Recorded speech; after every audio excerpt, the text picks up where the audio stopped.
Lady Shuman here, and I want to talk to you today. This is my proclamation video for the week, and this week the common topic that I'm seeing going on with particularly a lot of my skills members, because we network in our private groups as well, is talking about finding the right instructors. So the first thing that I want to discuss when I'm talking about a proclamation is that the thing you need to do is you need to find and foster talent.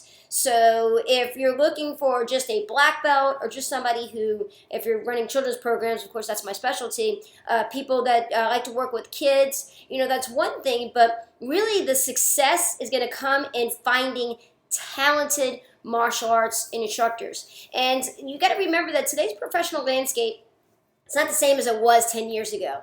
I know that there's a lot of people who complain about millennials and say that they're really soft and everything's kind of given to them. And there are a lot of people like that. But there's also a lot of instructors or a lot of millennials or potential instructors that are very ambitious, and they have the goods to back it up as far as talent goes. So the first and foremost thing that you want to remember or you want to keep in the forefront of your thinking when you're looking for an instructor is to find somebody that is talented.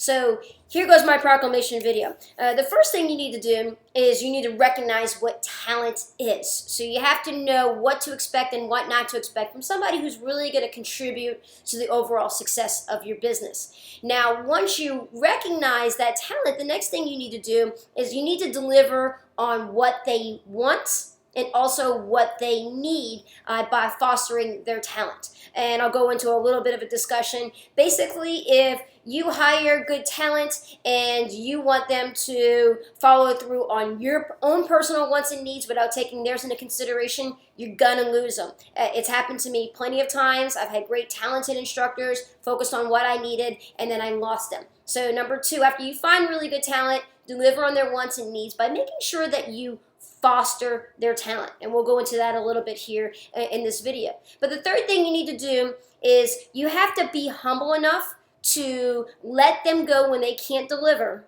and find a replacement immediately. Now, this is another problem that I've had in the past where I've hired talent, I've fostered their talents and delivered on their wants and needs, but they weren't delivering back on what I needed as well, and I had to let them go. And that's something that sometimes I'm really slow to fire, and I'm working on as I move forward with my new company. So be sure that you are humble enough to let them go if they don't deliver, but make sure that you look for somebody immediately. So the next thing I want to discuss when we're talking about finding talent is putting forth the right effort. I want you to ask yourself, this is my big question for you, have you really put forth the effort to find talent? Really put forth the effort. So just putting an ad on Craigslist and an ad on Indeed.com, posting it on your social media pages, putting a sign on your window, talking to your parents, that is not enough to find talent. What you need to do is you need to put forth a ridiculous amount of energy and attention to find really good talent. Now, I fortunately, or I should say Andrew, because Andrew owns Skills Headquarters School now, we have really good talent coming through. We have great bench strength. But one of the reasons why is because I've worked really hard over the last decade to build this DNA that cultivates and fosters talent in our school. So we're kind of really lucky.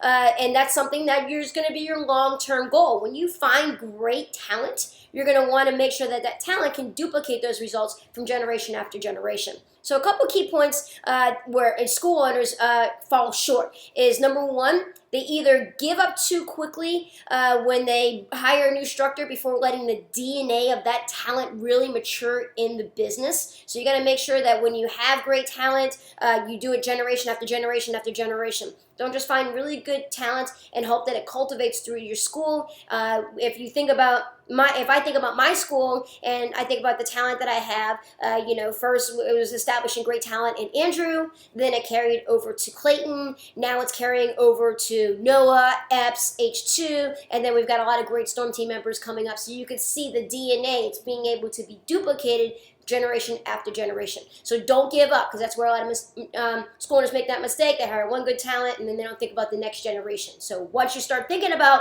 the next generation after generation, that's where you can cultivate talent within your school, and you're going to have long-term success as far as having up-and-coming talented instructors come through your business. The other mistake is that school owners, they don't foster talent good enough. So you may find a talented martial arts instructor, but you need to learn how to foster them, and you need to learn how to do it really, really quickly. So basically what I want to discuss right here is you can settle for an average martial arts instructor, but don't take your eye off the ball on finding really good talent that is going to help you develop long-term success. So my proclamation for today is to go find and foster talent. So let's talk about it. Again, where I said, where do you find talent?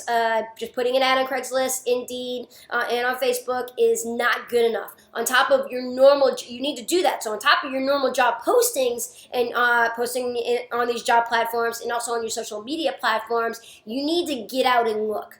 Look at your local gyms, local coffee shops, local tea shops, local restaurants, stores, malls, movie theaters, networking events, trade shows, fitness franchises like Orange Theory Fitness. A lot of great people, a lot of great talent there. I can go on and on, but you get my point. You keep looking until you find talent. And even when you find talent, you still want to always try to be recruiting. Kelly Murray, who obviously she's on a lot of social media platforms, and she talks a lot about staff. She's basically the queen of staff. I remember going out to dinner with her one night when I was in New York City, and the whole time we were out, we would meet people with great charisma and personality, and she would always ask them, are you looking for another job? Are you happy with the job that you have right now? So she was always recruiting and always looking for that talent. And I really like that mindset, and it stuck with me, and hopefully it's going to stick with you as well. So let's go on to the next thing. What is talent as far as a great instructor? Because you may say, okay, I get it. I need to look everywhere, and I need to keep looking, and don't stop looking until I find somebody. But how do I know what great talent is? Well, I like to use the 8 skills method, because I think that we all have great qualities. It may not just be one thing. It may be 4 things. But if you can narrow down the 8 skills that you need to be successful in your particular stage of development or job, then you're going to excel at least half of them, and then the other ones are the ones that you want to continually work on. So for me, what I consider talented skills is, first and foremost, they need to be empathetic. At least for me, any instructor that I want them to have a ridiculous amount of empathy. If you can put yourself in other people's shoes, if you wear your heart on your sleeve, that's a great thing. It takes a little bit of talent to be an empathetic person. Number 2, they have to be teachable. So they have to be able to learn and grow and want to learn and grow. Number 3, obviously, they have to be hardworking. Number 4, they have to be ambitious. Number 5, they have to be positive. And that is where I will cut them off. So if I jump on your Facebook page and all you're doing is complaining, you're not going to be the talent that I want in my school, because that's not the kind of DNA that I want to foster. So you have to be a positive person. You have to be a visionary. So you have to see the bigger picture long term. You have to have your goals set, not just for being a martial arts instructor, but taking your career to the next level. Shout out to Clayton. We had our team meeting yesterday, and he asked me if we can go to lunch on Friday so we can talk about his future goals. That's what I'm talking about. You have to be a visionary. You got to be resilient, because not everything is going to go your way. You and your talent will butt heads. You as a school owner, you're not going to be perfect. You're going to make mistakes, just like your employees are going to make mistakes, and that's okay, but you need to be resilient. That's number 7. So you have to be able to handle the pressure, handle the challenges, and rise up after that. And then the 8th one is, you have to be humble. It's very easy to get ahead of yourself and know that you are a talented person, but then think the world owes you something. And in that case, that's where a lot of school owners and instructors, or school owners and their team members, are going to butt heads and they're going to fall apart. So humbleness is number 8. So once again, empathetic, teachable, hardworking, ambitious, positive, be a visionary, be resilient, and be humble. So if you can find those 8 qualities, or at least some strengths in those 8 qualities, knowing that you can improve upon the other ones, that's what I'm talking about as talent. Now, the next thing is fostering that talent. You have to train that person on your systems, and you have to train them often.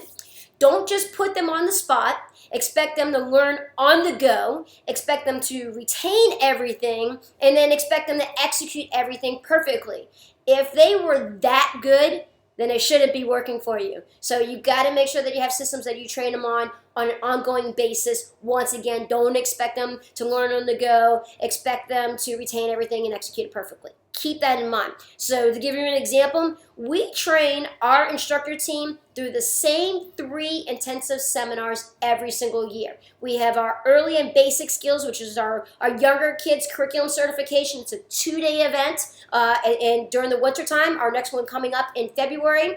Then we have a 6-hour instructor certification course that we do over the summer, and then in the fall, we do our older kids instructor certifications, and we do that same seminar every single year, pounding out those systems. Now, the cool part is as they train through those certifications year after year, they slowly transition from becoming a student of those certifications to actually becoming a presenter in those certifications. So let me give you an example. Let's think of our youngest, Andrew's youngest instructor on payroll right now, H2 Hunter Johnson. He is 14 years old. He has been on our Storm team, gosh, for at least 6 years. So he's had 6 instructor certifications, 6 curriculum certifications for both the early skills and basic skills. And next month in February, he'll actually be teaching some of the content during those seminars. So he's going through that system. So you see where I'm going here? You see what's happening is we're cultivating Hunter, H2, in the DNA to become that future generation instructor. But it comes through fostering that talent in him. So he's taking these same seminars over and over again. As he becomes experienced and intelligent and knowledgeable on those seminars, he's now becoming a teacher. So again, you see where I'm coming with this? So my proclamation, once again, is to find and foster talent. Do that and watch the magic happen. Thank you guys, and have a great day.